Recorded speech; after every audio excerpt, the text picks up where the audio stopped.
कोल्हापूर महानगरपालिकेच्या पहिल्याच महासभेत नूतन महापौर रूपाराणी निकम यांनी कोल्हापूर शहर अतिक्रमण मुक्त करण्याची दमदार घोषणा केली होती. अतिक्रमणांवर कारवाई करत शहरातले रस्ते मोकळे करण्यासाठी त्यांनी प्रशासनाला निर्देश दिले होते. पण लोकप्रतिनिधी आणि अधिकारी यांचं व्हिजन वेगवेगळं असलं की काय घडतं याचा प्रत्यय महापालिकेच्या अतिक्रमण निर्मूलन विभागात आलाय. एकीकडे महापौर प्रशासनाला शिस्त लावो असं सांगत असतानाच अतिक्रमण विभागाचा प्रमुख विलास साळोखे रस्त्याकडेला छोट्या मोठ्या वस्तू विकून पोट भरणाऱ्या एका विक्रेत्याकडून 2,000ची लाच घेताना रंगेहात सापडला.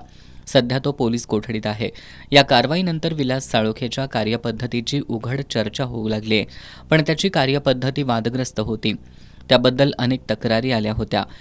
तर प्रशासनानं त्याच्यावर आजवर कारवाई का केली नाही असा प्रश्न उपस्थित होतोय. एखाद्यावर कारवाई झाल्यानंतर त्याच्या कुकर्मांची यादी वाचली जाते, पण तो पदावर असताना त्याच्या कारनाम्यांकडे मात्र सोयीस्करपणे डोळेझाक केली जाते. ही डोळेझाक कुणाच्या फायद्याची असते का, अशी सुद्धा शंका उपस्थित होतीये. महानगरपालिकेत असे अनेक विभाग आहेत जिथं अधिकारी आणि कर्मचारी वर्षानुवर्ष ठाण मांडून आहेत.